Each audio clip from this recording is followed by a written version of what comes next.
इस वक्त किरण रिजिजू भी कुछ कह रहे हैं, वो आपको सुना देते हैं, फिर चर्चा को शुरू करते हैं। और फिर महामहिम राष्ट्रपति जी को हम सब ने धन्यवाद दिया प्रस्ताव पारित करके दोनों सदनों में, और फिर यूनियन बजट बहुत अच्छी तरह से पारित हुआ, फिर फाइनेंस बिल पारित किया गया है। मैं डिटेल में इसलिए नहीं जा रहा हूं कि आप लोग सब इसके बारे में ऑलरेडी मालूम है। तो विपक्ष एक हो गया है। इस वोटिंग के बाद ये तो समझ में आया कि विपक्ष की एकता जो है वो बहुत मजबूत तौर पर दिखाई दे रही है।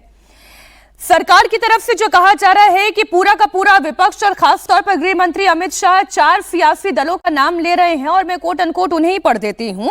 उन्होंने कहा कि लोकसभा में अजीब दृश्य दिखा, देश की महिलाओं को लोकसभा और विधानसभा में 33% आरक्षण जो कि उनका अधिकार था वो नहीं मिल पाएगा। कांग्रेस और उनके सहयोगियों ने पहली बार नहीं किया है बल्कि बार बार किया है, और यह सोच महिलाओं के ना हित में है और ना ही देश के हित में है। बिल को कांग्रेस, टीएमसी, डीएमके और समाजवादी पार्टी ने पारित नहीं होने दिया।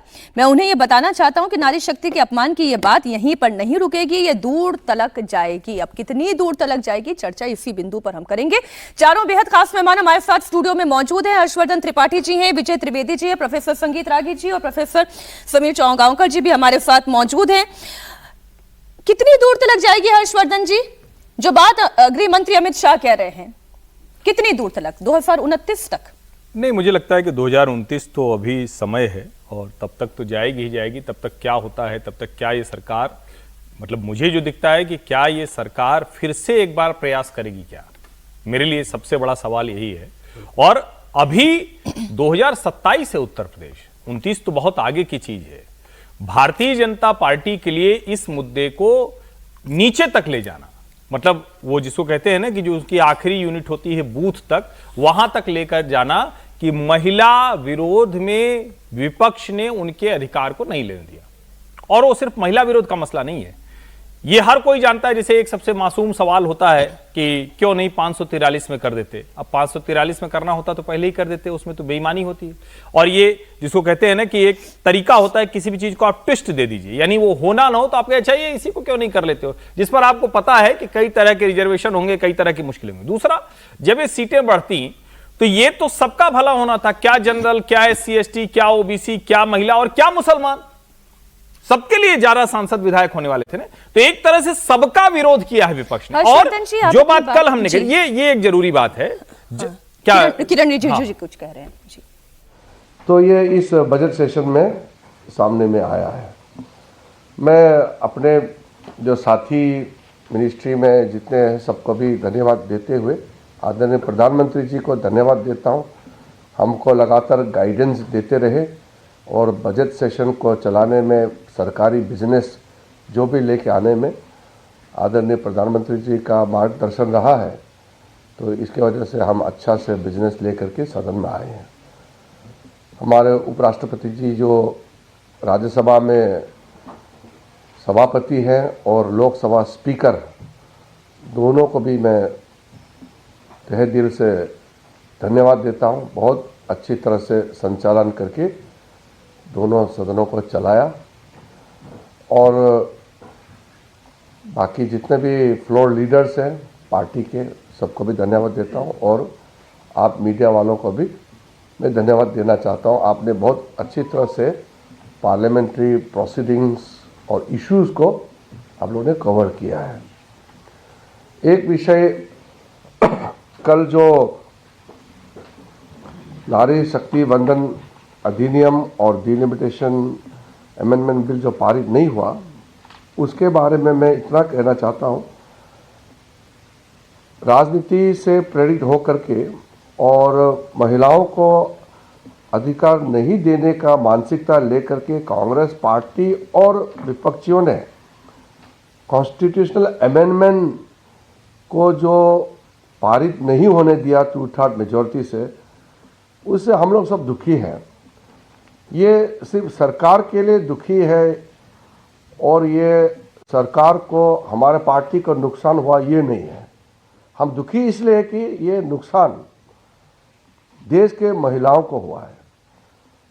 देश के महिलाओं को अपना पूरा कानूनी प्रक्रिया, देश का बागडोर करने में, देश को संचालन करने में जो निर्णय होते हैं, निर्णय प्रक्रिया में हिस्सेदारी देने के लिए लोकसभा में और विधानसभाओं में जगह देने के लिए जो महत्वपूर्ण कदम था वो पारित नहीं हो पाया, इसलिए हम दुखी हैं। ये इसको सरकार का फेलियर, हमारा पार्टी का फेलियर बिल्कुल नहीं मानना है। ये देश के ऊपर में बहुत बड़ा आघात कांग्रेस पार्टी और कुछ दलों ने पहुंचाया है। इसलिए कांग्रेस पार्टी और उनके कुछ साथियों को महिलाओं का आक्रोश को झेलना पड़ेगा।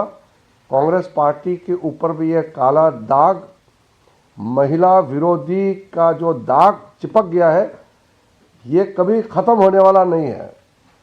इसलिए इसको हमारा सरकार पार्टी का विफलता मत समझे और महिलाओं को अधिकार नहीं दे करके सेलिब्रेशन करना ये तो घोर पाप है। कोई आपने पार्टी दुनिया में देखा है क्या? महिलाओं को अधिकार नहीं देने का फैसला करके और उसको वो जीत मानते हैं। महिलाओं का आरक्षण लोकसभा और असेंबलीज में ये हम सबका दायित्व है, उसको देना है। और उसको नहीं देने का कांग्रेस का मानसिकता और उस बिल को गिरा करके फिर जश्न मना रहे हैं, इससे बड़ा महिला विरोधी मानसिकता कैसे आप दर्शा सकते हैं? यही पूर्ण रूप से अपना छवि को इन्होंने दिखा दिया है। बहानाबाजी नहीं चलेगा, अलग अलग बहाना नहीं चलेगा। सीधा सीधी बात है, महिलाओं को जो अधिकार देना चाहिए उसको कांग्रेस और उसके साथियों ने गिराया है। तो हमारे लिए क्या, हम तो सरकार में है ही, हम तो चुन के आए हैं, लोगों ने वोट दिया है। मोदी जी के नेतृत्व में हमको तीसरी बार जनादेश देकर के सत्ता में बिठाया है, तो सरकार तो है। दुखी इसलिए कि महिलाओं को अपना अधिकार नहीं मिला। तो इसलिए कांग्रेस पार्टी को आप लोग भी बताना है, जश्न मनाने का जरूरत नहीं है, ये तो पाप काम किया है। महिलाओं को अधिकार नहीं दे करके जश्न मना रहे, ये तो शर्मनाक बात है। इसलिए ये जो बजट सेशन है बहुत सक्सेसफुल बजट सेशन रहा है। बस महिलाओं का अधिकार देने में असमर्थ रहा है। हमने कल पार्लियामेंट में भी कहा है कि महिलाओं को जो इज्जत, सम्मान और महिलाओं के लिए जो उत्थान देने वाला काम मोदी जी ने जो किया है कोई सोच भी नहीं सकता है। लेकिन ये हम आगे भी करते रहेंगे। मोदी जी ने कहा है कि उनके महिलाओं के प्रति जो उनके सोच, उसका सम्मान देने का जो अभियान है, ये पहले से भी और ताकत हो करके हम लोग आगे काम करेंगे। इसलिए प्रधानमंत्री जी को मैं धन्यवाद देता हूं कि पूरा प्रयास किया हम लोगों ने, महिलाओं का अधिकार मिले, पूरा ताकत लगाया। अब ये कांग्रेस और उसके साथी जो है मानने के लिए तैयार नहीं है, तो उसको हम मारपीट करके जबरदस्ती तो वोट डलवा नहीं सकते हैं। उनका सोच ही महिला विरोधी है, तो हम उनको जबरदस्ती फिजिकली पकड़ के तो वोट नहीं डलवा सकते। तो हमने डेमोक्रेटिक प्रोसेस से हमने वोट डाला, उसका समर्थन मांगा। बार बार मैंने कांग्रेस अध्यक्ष से, कांग्रेस के नेताओं से बार बार बात किया। वो सिर्फ चिट्ठी लिखता है, मीटिंग में आते नहीं है।